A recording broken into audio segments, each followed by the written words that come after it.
scusato? Sono giustificato. Intanto grazie per essere qui. Approfitto di oggi perché poi c'è anche una comunicazione un po' particolare verso la fine della conferenza stampa. Però prima ci tenevo a dare il bollettino e due considerazioni, che non sono proprio due, rispetto all'andamento anche della campagna vaccinale, vista anche la giornata di ieri. Allora, prima cosa, partirei col bollettino, come da tradizione, così la memoria visiva resta impressa. I test rapidi, i tamponi rapidi sono 7.106.208, i test molecolari sono 6.592.000. In totale comunque andiamo verso i 14 milioni, sono 13.698.000 test fatti dal 21 febbraio 2020. Il totale dei positivi nelle ultime 24 ore sono 457, che conferma il buon dato di ieri. Ieri, se ricordate, avevano 298. Il buon dato di ieri perché lo si vede da questo dato, ovvero 0,85 di incidenza, perché abbiamo fatto 53.936 tamponi. Quindi un'incidenza che si mantiene bassa, sotto l'1%, vuol dire che fatti 100 tamponi, meno di uno ha la possibilità di essere positivo. E questo è un dato che si sta confermando da 2 o 3 giorni. Vorrei anche sottolineare un altro aspetto. Voi ricordate che quando noi abbiamo iniziato questa nuova ondata, buongiorno, ciao, questa nuova ondata, avevamo tutti il terrore del tema della variante inglese e di quello che poteva accadere, visto e considerato anche cosa è accaduto in Gran Bretagna. Ecco, qui la variante inglese oggi è ubiquitaria. Se c'è i positivi di oggi, questi 457 positivi, sono tutti variante inglese. La variante inglese l'abbiamo ben gestita. Io penso che, siccome spesso della Gran Bretagna si è parlato sempre a corrente alternata, no? Cioè, sono bravi perché scelgono l'immunità di gregge i primi giorni, poi Johnson si ammala, finisce in terapia intensiva, a questo punto scelgono di affrontare il lockdown.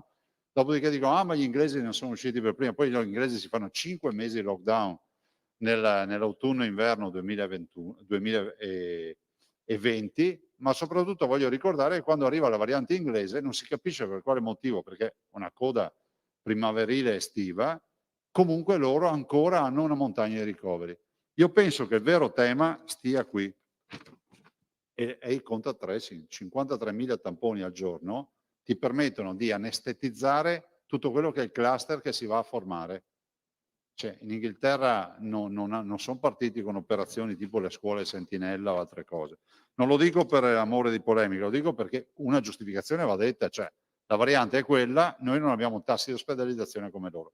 È pur vero che il nostro tasso di vaccinazione è un tasso importante. È pur vero che la vaccinazione in Veneto è importante ed è altrettanto vero che ha messo spesso in sicurezza i cittadini.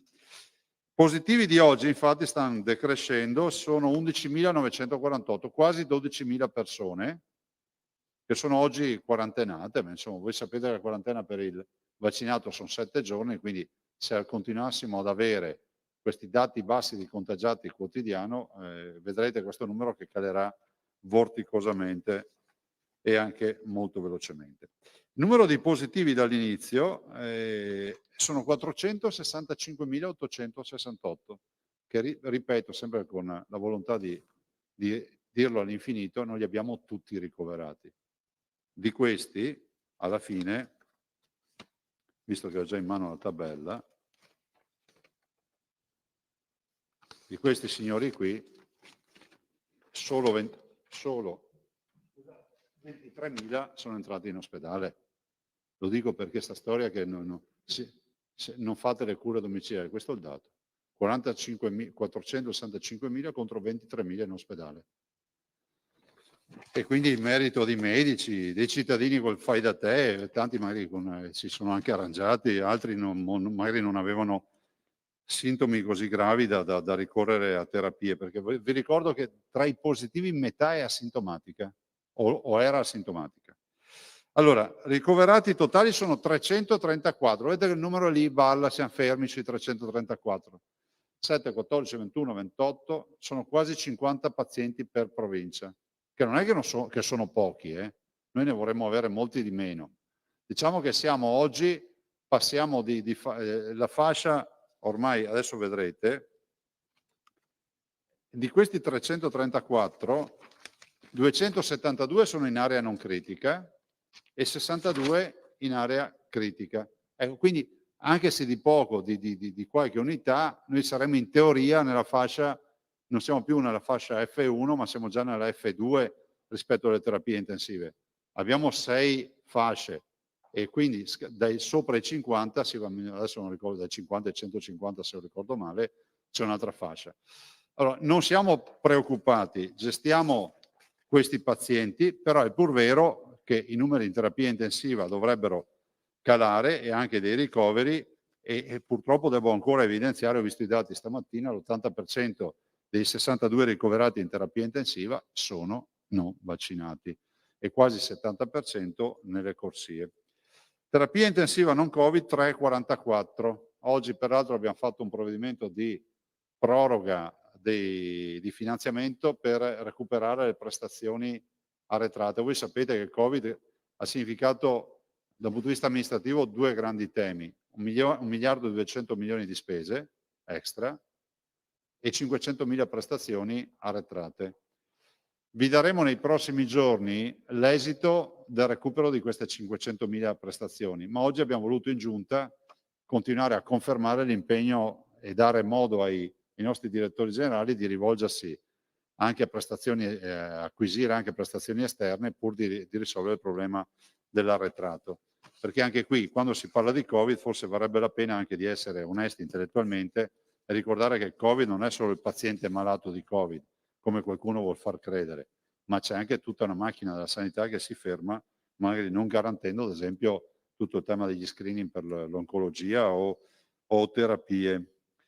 Totale dei decessi sono 11.742 più 3.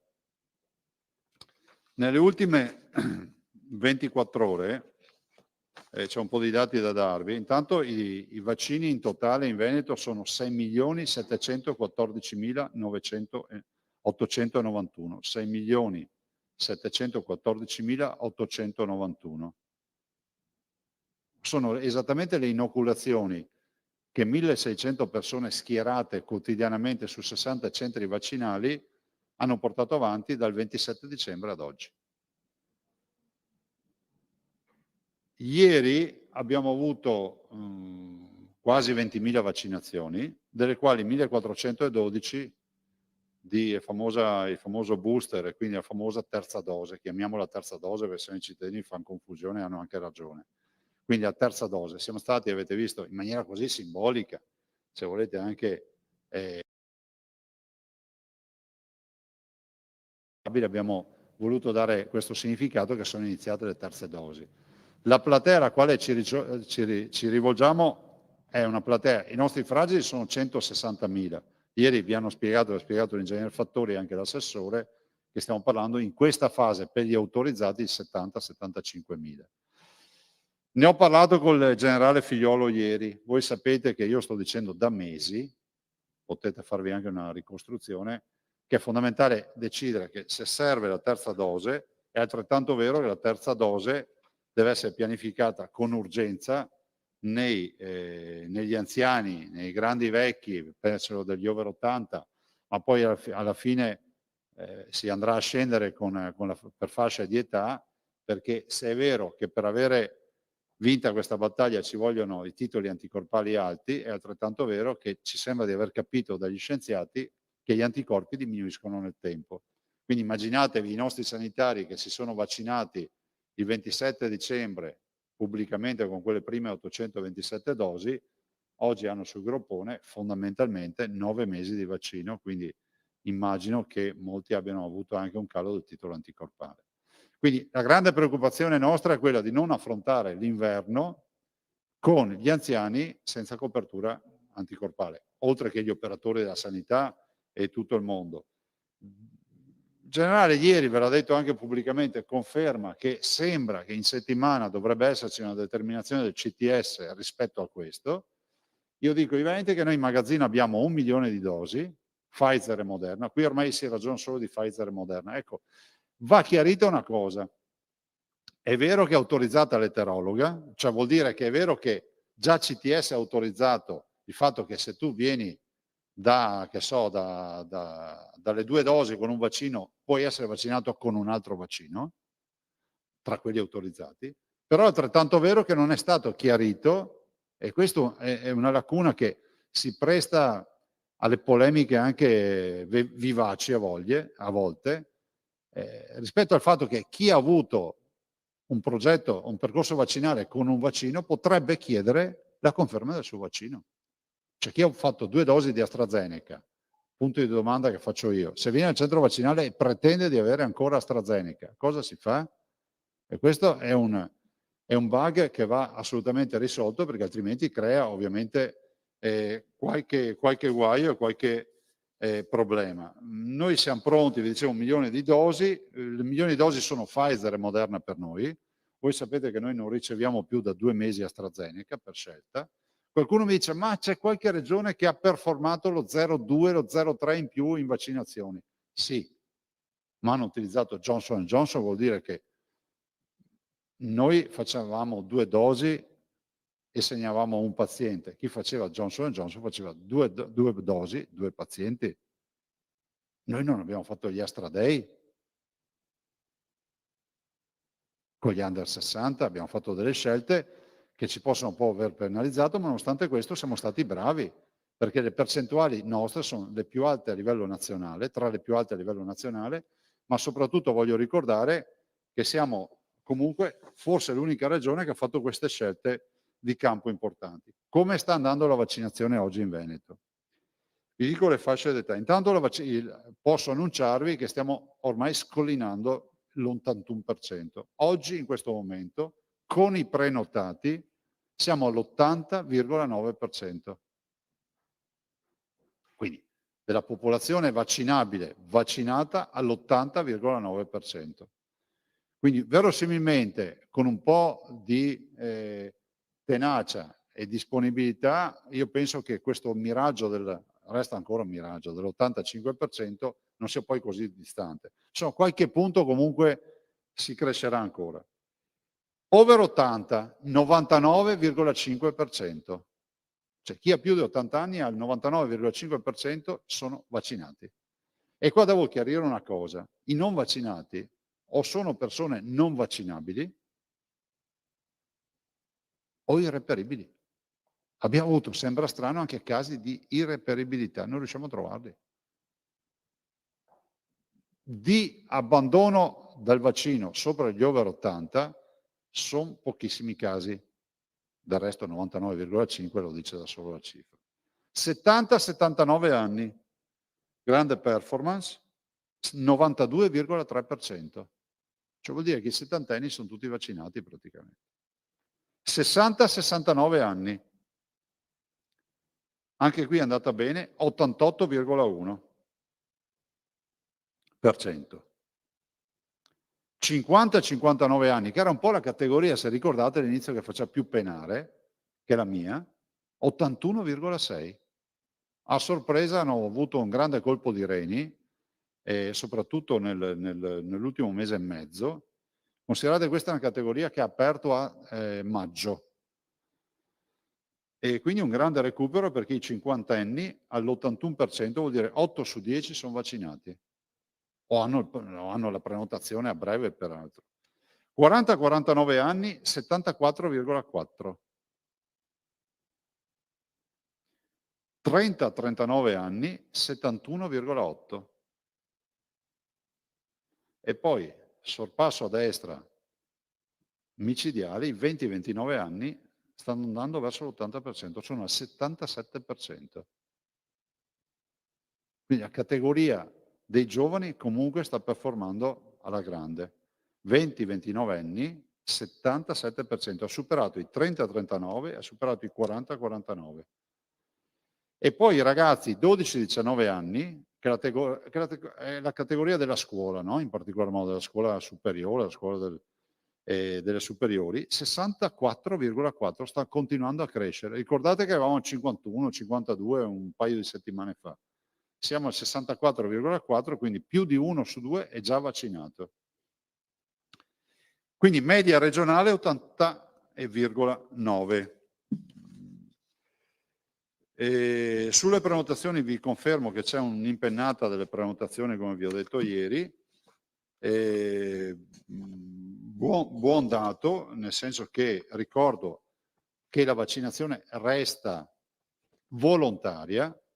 Ho visto anche ieri qualche vostro collega che mi conosce meno di voi, mi chiede: ma lei è per l'obbligatorietà? Io non sono per l'obbligatorietà, l'ho detto fin dall'inizio, ma è un fatto di coerenza, no? Cioè nell'amministrazione e nella vita ci vuole la coerenza. La coerenza ci dice che noi avevamo un modello vaccinale basato sulla volontarietà, è rimasto in piedi per 10 anni, ma il modello vaccinale è condiviso con i paesi del nord Europa, con la Germania, la Spagna, insomma c'era una decina di stati europei che condividevano questo modello. La legge Lorenzin ci ha tolto l'accesso volontario, ha imposto l'obbligatorietà, i famosi 11 vaccini, no? Per i bimbi. Quindi obbligatorietà di vaccinare in Italia, c'è già per legge, che è quella degli 11 vaccini. Per il Covid, io penso che visti anche questi dati, si debba pensare che questo modello della volontarietà si basa sul dialogo e sull'informazione, cosa che gravemente è stata abbandonata dai governi che hanno seguito il Covid. Se voi pensate non c'è una campagna di informazione, per me è gravissimo, no? Vaccinarsi è una scelta di condividere un progetto non solo personale ma di comunità. Io auspico che qualcuno al governo, a forza di fare questi appelli, gli si accenda una lampadina e dica: sì, ma effettivamente Zaia lo sta dicendo, sapete da quanto tempo? Dalla prima videoconferenza fatta a febbraio 2020. Testimone Conte, Ministro Speranza e tutti. Io ho detto: guardate che bisogna iniziare con la comunicazione. Ma non dire devi vaccinarti, ti spiego che cos'è il vaccino, a cosa serve. Per quello è nata la nostra conferenza stampa, perché io non vedevo informazioni. E quindi accesso volontario, dialogo con i cittadini e garantire il servizio. Perché guardate che anche l'efficienza nella risposta alla vaccinazione passa attraverso un sistema di erogazione del servizio che sia efficiente. Avete visto i nostri centri vaccinali. Se no poi se uno gli vanno a dire, già magari poco convinto, devi fare coda, triboli, perdono le carte, passi giornate intere prima di farti il vaccino, non vaccini. Ed è esattamente quello che accade in qualche regione italiana. Non aggiungo altro, se avete domande, prego. Prego. Grazie. La prima domanda è più che altro una segnalazione, Presidente, da parte di alcune persone e riguarda persone che sono state malate di Covid e sono guarite. Allora, chiedono due cose. Uno, se è possibile, almeno per le persone che sono state malate e guarite, conoscere qual è il loro tasso di anticorpi nell'organismo, perché affermano che hanno chiesto più volte ai medici, alle ULSS, e sembra che questo sia complicato. L'altra cosa riguarda la durata del Green Pass per le persone guarite, perché dicono che il CTS l'aveva fissata in 12 mesi, il governo l'ha ridotta a 6. Sì, E non è capisco. esattamente una contraddizione. No? Ecco, allora è evidente che questo non è sua diretta competenza, però se lei insomma può far presente nelle sedi adeguate. Sì, sì, è un problema di norma nazionale, ma che fra l'altro stride, no? Perché alla fin fine il guarito può attendere 6 mesi per vaccinarsi. E quindi il tema è, uno dice, ma per quale motivo io devo avere il Green Pass che mi scade all'ultimo istante e non ho più spazio? Quindi io condivido che i 12 mesi devono essere rispettati. E poi c'è il grande tema degli anticorpi, ovvero noi sappiamo che c'è un'immunità cellulare e poi ce n'è una anticorpale che riusciamo a misurare. No, questa non è una scienza iperesatta, cioè, sappiamo che c'è una risposta anticorpale. Poi magari lo dico magari qualcuno tenterà anche di smentirmi degli scienziati, però è pur vero che a parità di carica anticorpale ci può essere un organismo che reagisce meglio davanti al virus e un altro che magari reagisce in maniera più spompata. C'è un sistema, un complesso di fattori che reagisce al corpo estraneo, perché il virus è un corpo estraneo che è unico. Allora, perché dico questo discorso? Perché a me sembra ragionevole che a livello nazionale si decida. Ovvio che non lo possiamo fare a tappeto, magari potessimo farlo a tappeto, no? Misurare gli anticorpi e vaccinare in base agli anticorpi. Questa sarebbe la via maestra, fermo restando che resta un'immunità cellulare che noi non conosciamo, cioè comunque la cellula si difende anche da sé. Però che quantomeno ci sia, con lo stile di uno screening che abbia una validità scientifica e anche statistica, di andare a testare delle popolazioni a campione, tipo le case di riposo, per valutare anche qual è l'andamento del tasso anticorpale, ci permetterebbe anche di capire cosa sta accadendo. Quindi è un po' un'anatra zoppa, no? Cioè manca il terzo piede della gamba, perché noi vacciniamo, parliamo di Covid, quindi la cura, e ci manca capire il titolo anticorpale. Quindi io penso che questo dovrebbe essere un tema affrontato dal CTS, dovrebbe essere fatto in ogni regione. Noi lo stiamo facendo sulle case di riposo, ma autonomamente, con i mezzi che abbiamo noi. Ecco, sempre in tema di vaccini, la sua interlocuzione con Figliuolo ieri. Ha l'impressione che i vaccini, la terza dose, la dose aggiuntiva, finirà con l'essere estesa a tutti gli over 65 in sostanza? Sì, Sì. è una platea da 1.600.000 persone in Veneto, ma io penso che sia anche corretto, perché nel momento in cui tu la estendi e esci dalla fase, diciamo, della popolazione, diciamo, che ci crea più emergenza e cominci a dilatare, diciamo, il panel interessato alla vaccinazione, sarà inevitabile che quantomeno, il vaccino non è mai obbligatorio, ma ci sia un accesso volontario per tutti poi alla fine, no?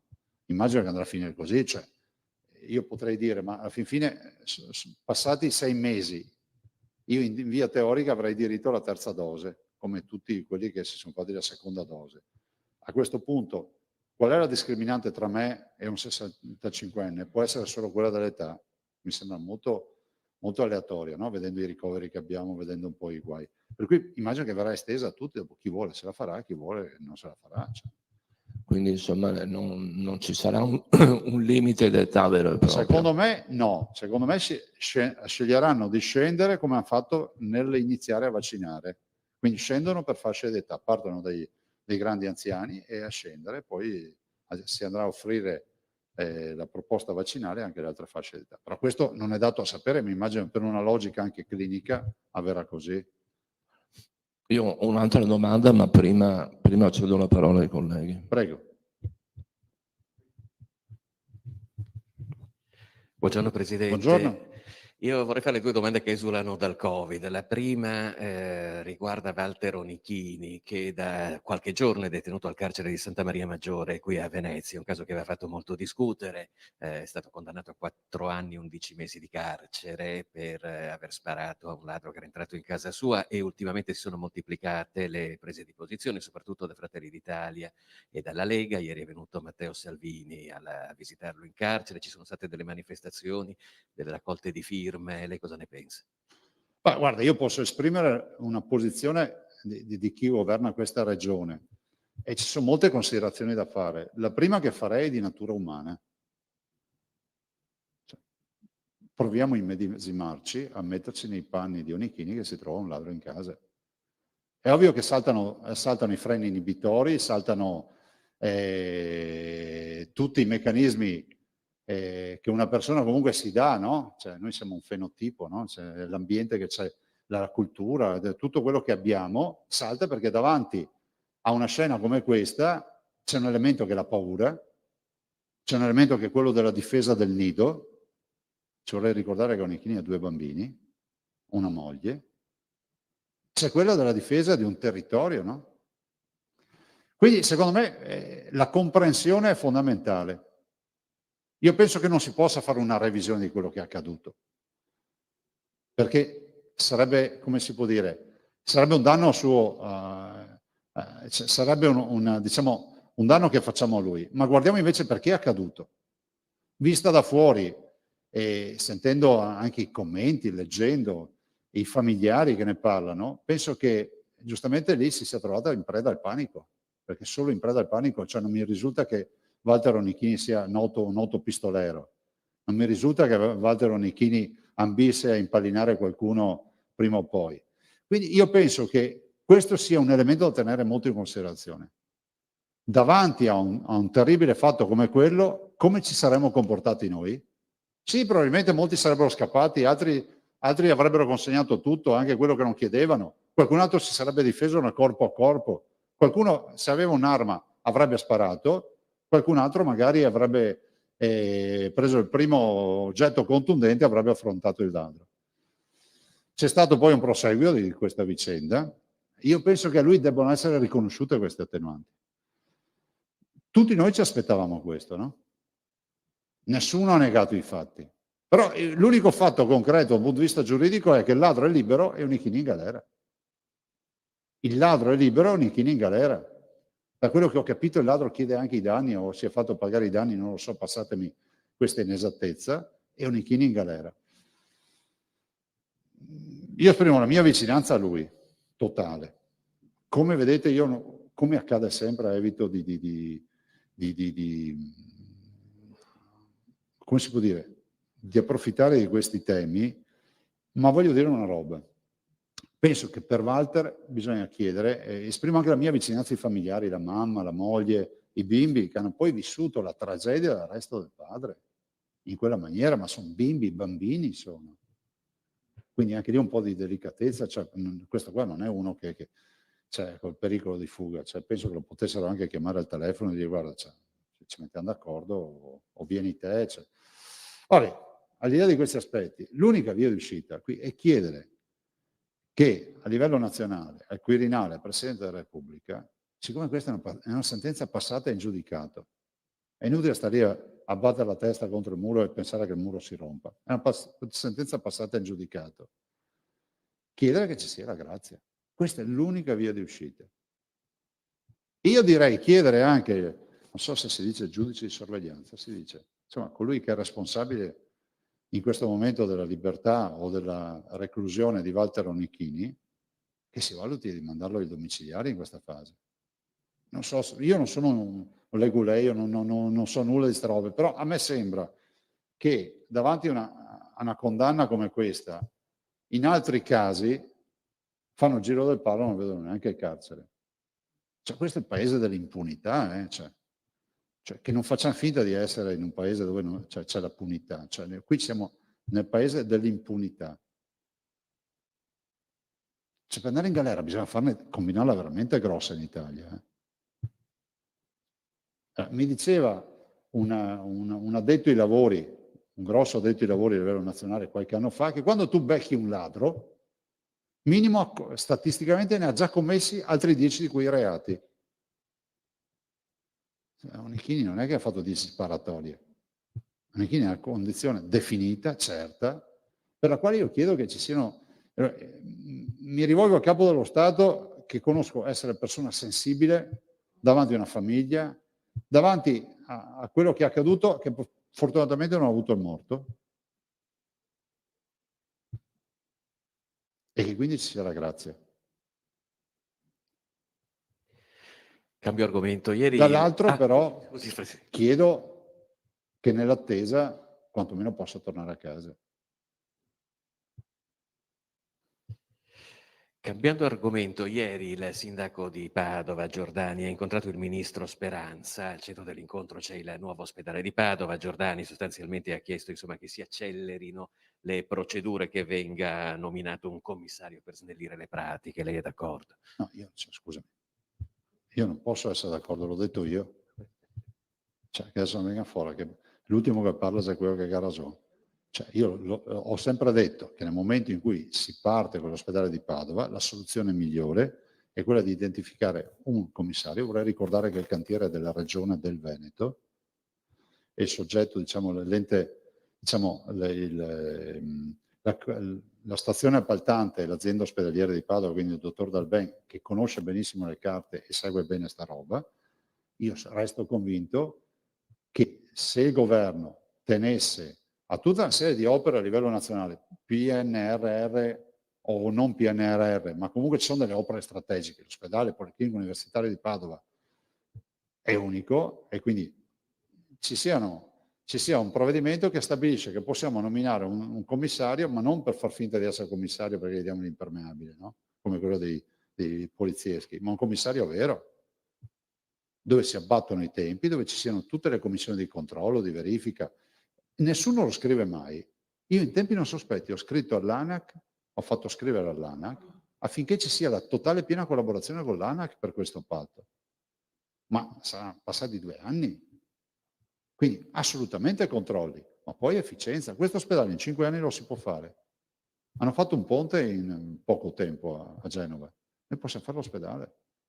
Quindi io non è che sono d'accordo, l'ho proposto io e Giordani è d'accordo con me, ma lo so che Sergio Giordani è d'accordo su questa partita. Noi ne abbiamo anche parlato in passato, però è una partita della Regione. Grazie.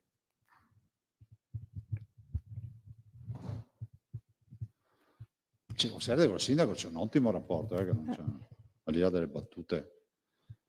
Presidente, buongiorno. Scusi, torno sul caso Onichini. Lei ha detto come ci saremmo comportati noi a determinare la condanna di Walter Onichini. È stato molto probabilmente, se non sicuramente, anche il comportamento che ha avuto dopo aver ferito il ladro, cioè il fatto di aver preso Sì. il corpo e di averlo abbandonato in un fosso. Anche secondo lei questo fa parte del panico? Sì, no, io infatti l'ho detto prima, no? Come ci saremmo comportati noi. Vi ho detto, poi c'è stato un proseguio e lì il grado come si può dire, di mancanza di lucidità, perché solo quello può esserci, no?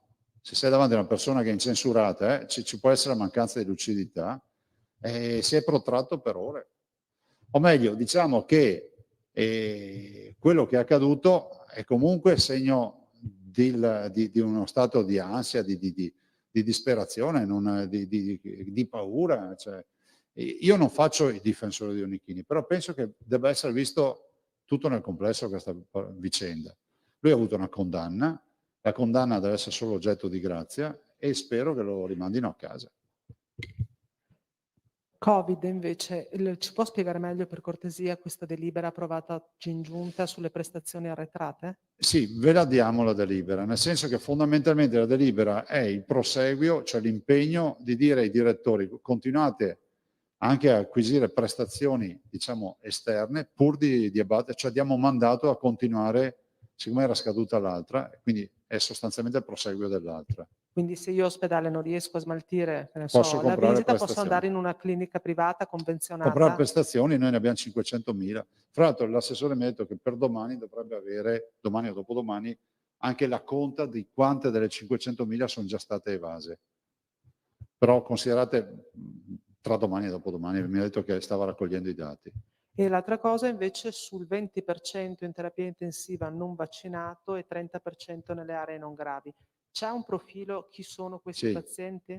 Sui non vaccinati abbiamo, intanto vedete che c'è stato un po' di movimento rispetto alla sensibilizzazione da parte dei ginecologi, del mondo diciamo del mondo della maternità, definiamola così, delle gestanti, perché è pur vero, io non mi sento di dire hanno fatto una scelta, è pur vero che all'inizio l'indicazione, diciamo un po' detta e non detta, era quella di attendere nella vaccinazione durante la gestazione.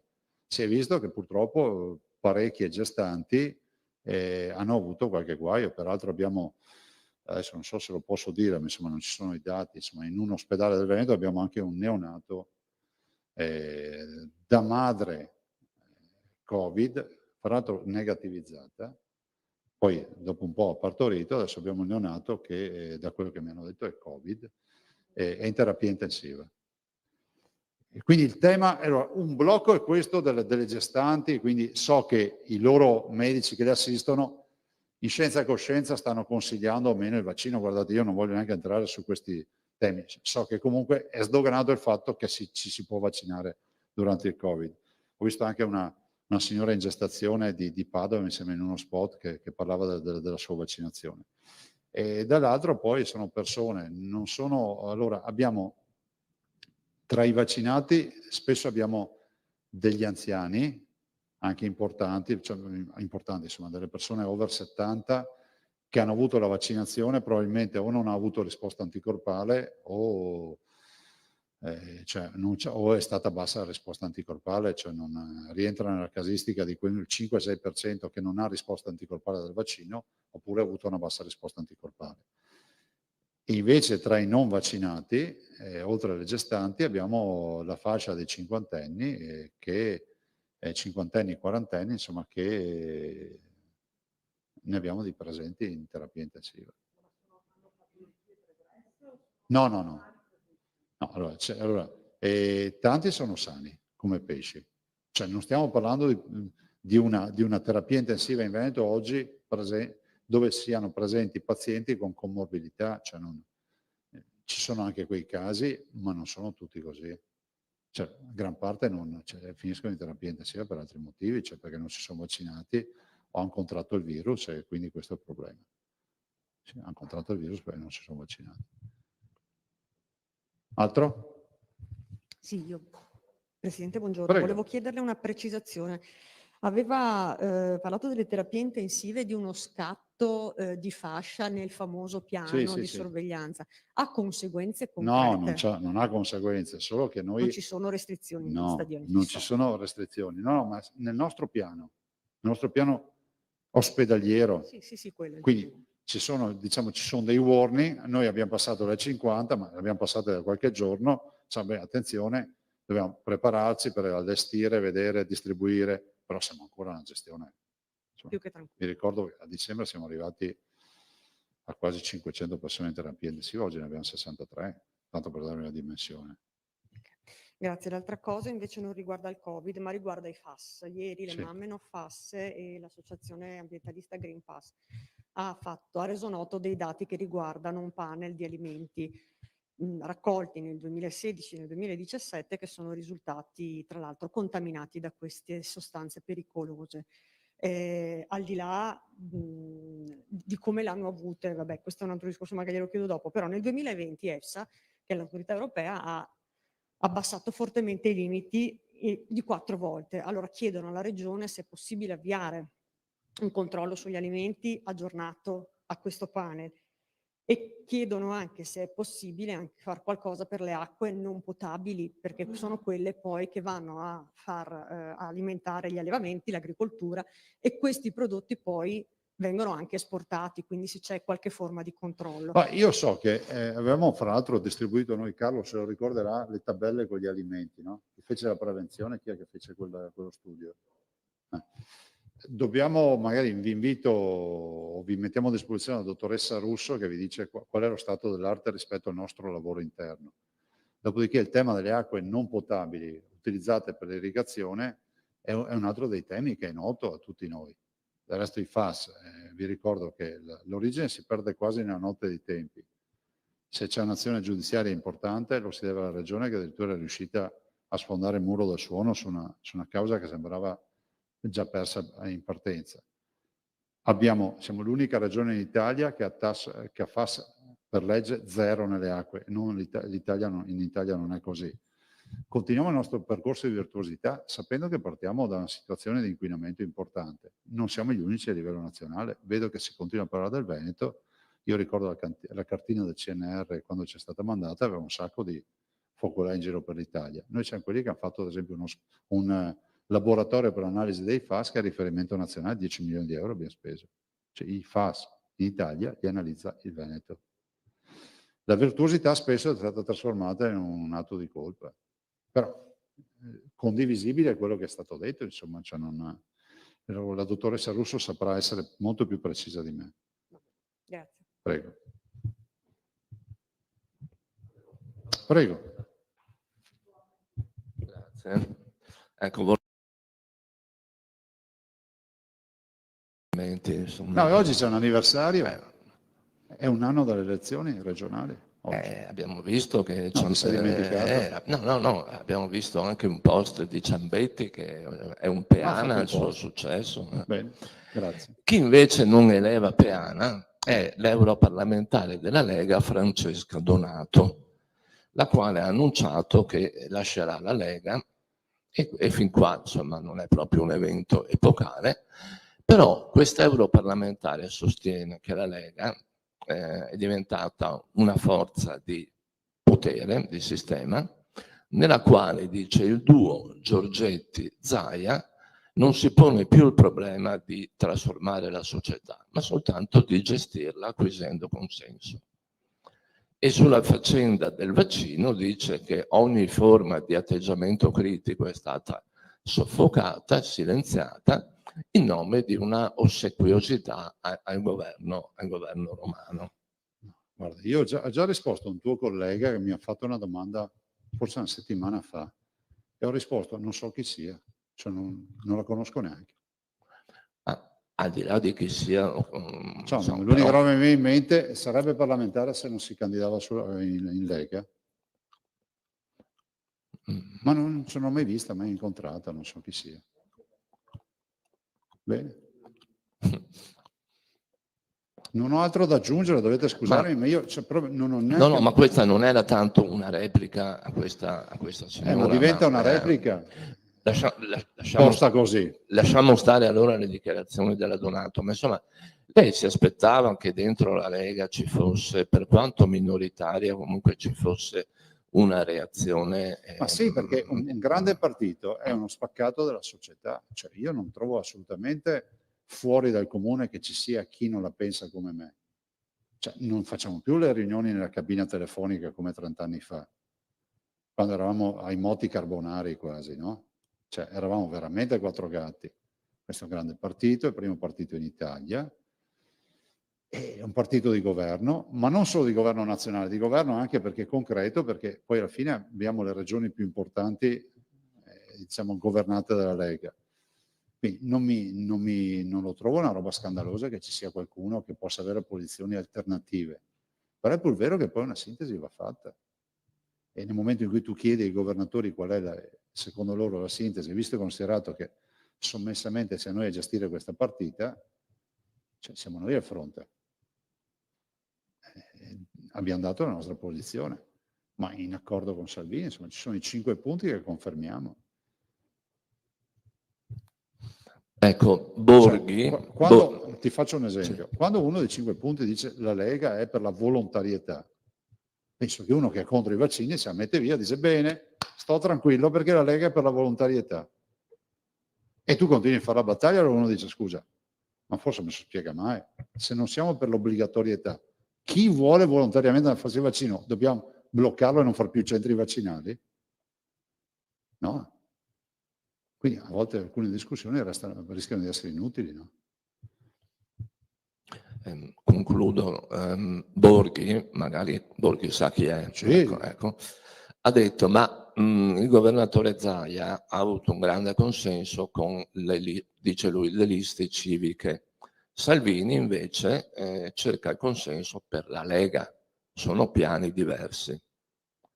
E sono, dice, responsabilità diverse. Da una parte si cerca un consenso maggioritario, dall'altro si inseguono degli obiettivi che sono obiettivi politici e valoriali. Tutti i miei candidati non eletti, tutti i miei candidati hanno la tessera della Lega in tasca.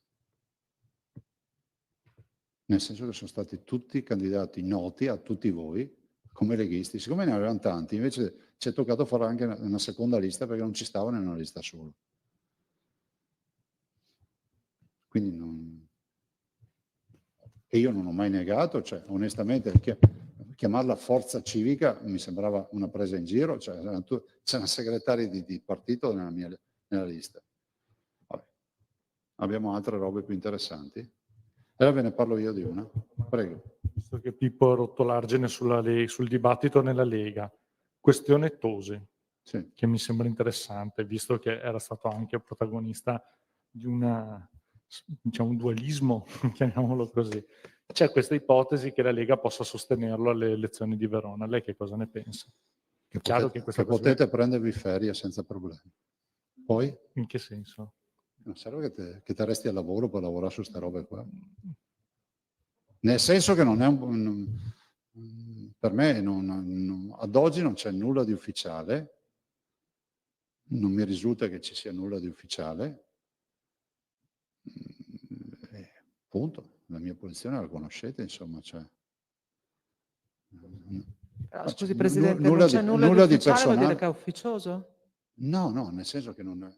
Cioè, per fare una scelta come questa bisogna che si interessi il segretario nazionale, che si convochi il Consiglio nazionale, cioè in Regione Veneto, si deliberi il nome del candidato di un comune, come si fa sempre. A me non risulta che sia all'ordine del giorno sta roba.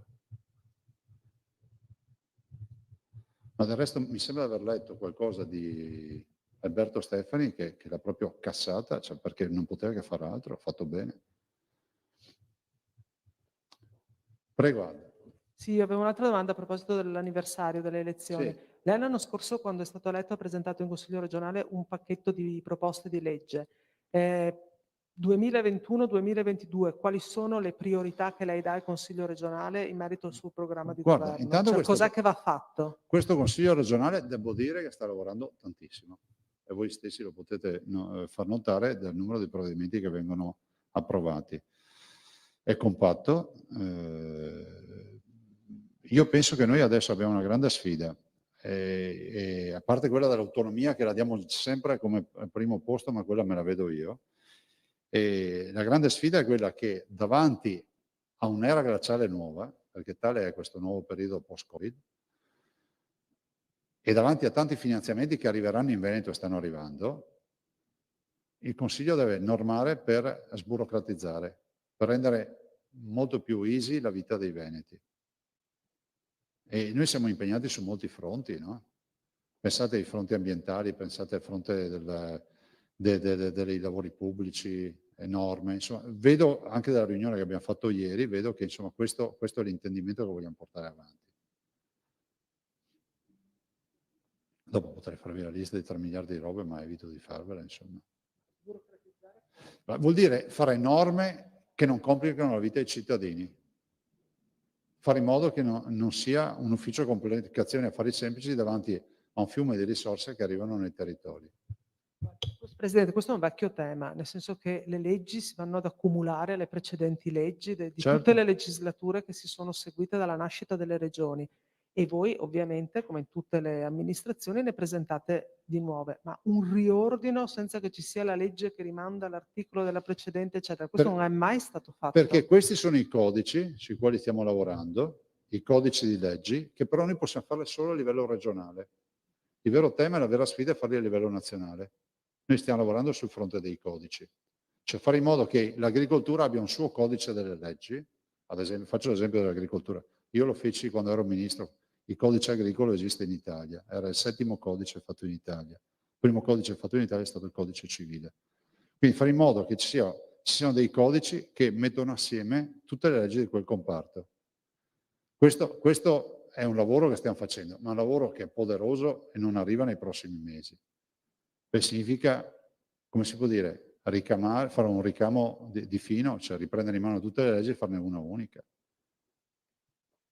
Grazie. Poi volevo dirvi un'ultima cosa, Carlo. Carlo, come voi sapete, è da quanti anni che lavori qua? 9 anni? Quasi no. Cioè, 2012, no? Febbraio 2013. Febbraio 2013. Io volevo ringraziarlo perché purtroppo Carlo va in pensione. Vedo già le lacrimuzze. Vedi, lui fa già finta, no? No, sono già lì lacrimuzze. No, e sottolineo questo purtroppo.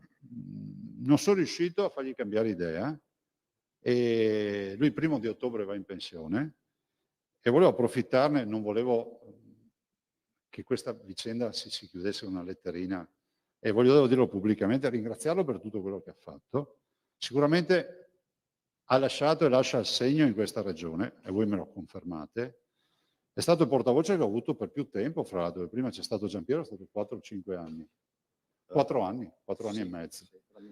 Giampiero Beltotto. E Carlo è artefice di questo percorso che abbiamo fatto insieme, cioè 9 anni non sono pochi, nei quali c'è stata anche una rivoluzione, perché con Carlo abbiamo fatto tutta la partita dell'autonomia, tanto per citarne una, il Covid, che è stata una palestra non solo per me, ma anche per lui. Lui pensava di averle viste tutte nella sua vita, no? E quando si è presentato la prima volta mi ha detto no, ma io ho fatto gli autobus, ho fatto i treni, ho fatto qua, ho fatto là, si era dimenticato di dire ho fatto il Covid, e infatti è arrivato il Covid, ce lo siamo fatti per 20 mesi, ed è stato anche, come si può dire, un validissimo collaboratore sul fronte di quello che sono state le nuove tecnologie. Nel senso che l'informazione che abbiamo dato ai cittadini anche sul fronte delle nuove tecnologie è stata un'informazione importante.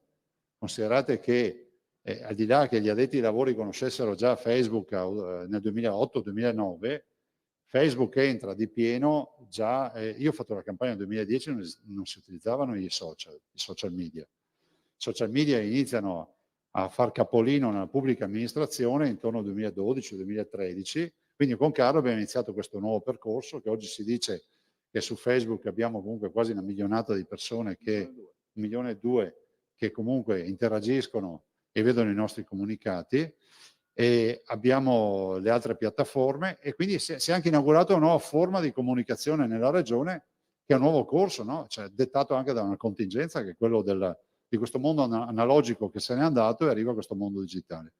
Quindi desidero ringraziare Carlo, lui resta ovviamente un amico dell'amministrazione, ha deciso, io ci credo poco che sta in pensione, poi qualcosa farà sempre, conoscendolo che è sempre fumantino, quindi uno fumantino non può restare in quiescenza, come si dice.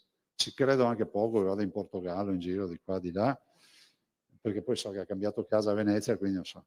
Però, insomma, desidero ringraziarlo a nome di tutta l'amministrazione, perché poi ha seguito gli assessori, la giunta, ha seguito l'ufficio stampa, lui è stato portavoce e anche capo ufficio stampa. Altro, non aggiungo altro, nel senso che gli auguro ancora buon lavoro. Grazie. E penso, tu non vuoi dire niente? Ma di 2 parole, e penso di cogliere anche da parte vostra questo sentimento di ringraziamento. Vi ha fatto incazzare, lo so, a volte vi fa incazzare, lui è così, però insomma ha avuto anche un compito non facile, no? Che è stato quello di fare il portavoce. Io dico sempre, non fate mai il portasilenzio, ma il portavoce. E poi, bravo, Carlo, adesso io non so se crea un incidente. Carlo, io non so se ha fatto ferie o non le ha fatte, non ve lo so dire. Lui dice di no. Non so come funziona sta roba, non voglio che resti agli atti che poi mi tocca pagare che tutte le ferie. Non puoi per legge. Però so che ha sempre risposto al telefono. Non c'è un giorno di questi 9 anni nel quale io non l'abbia sentito.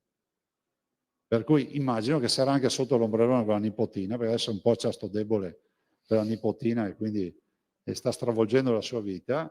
So che comunque ha sempre risposto al telefono. E poi, ultima roba, ha sempre vissuto con passione le sfide della ragione, che non è facile, perché o la senti in casa tua, la senti in roba tua, se no finisce che alle 6 di sera spegni e dice vabbè dai, domani è un altro giorno. Ecco, lui non è stato Rossella Vara della comunicazione. Grazie Carlo, 2 parole dille, che così le sentono anche in diretta. Non ti hai mai sentito parlare? Non mi sento una notizia, ma insomma, evidentemente lo diventi nonostante tutto. Niente ragazzi, cioè, a parte le lacrime che vedo diffuse in platea, insomma, vi ringrazio di avermi sopportato e insomma, credo che ci risentiremo, insomma, non in questa veste, magari a cena, finalmente riusciamo a vederci, insomma, no? Perché fino No, in questa vita ci rivedremo sicuramente. Bene, grazie a tutti comunque di questi anni. Grazie Carlo. Grazie. Lo facciamo qua?